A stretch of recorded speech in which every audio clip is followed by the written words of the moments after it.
บางทีความสุขอาจจะบ่แม่นความหรูหรา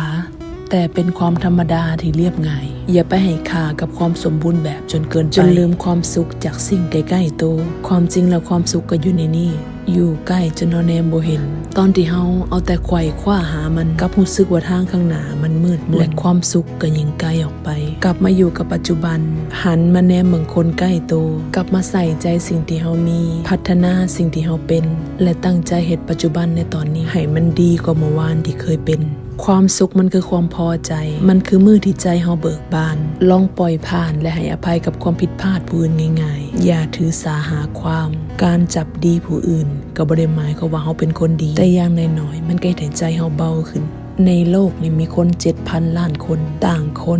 ความคิดและพวกเฮาทุกคนก็จำเป็นต้องอยู่ร่วมกันหากเฮาบ่ยืดหยุ่นบ่กลับมาปรับที่โตเฮาจะถือไปให้หนักอีกดนปานใดจึงจะปล่อยวาง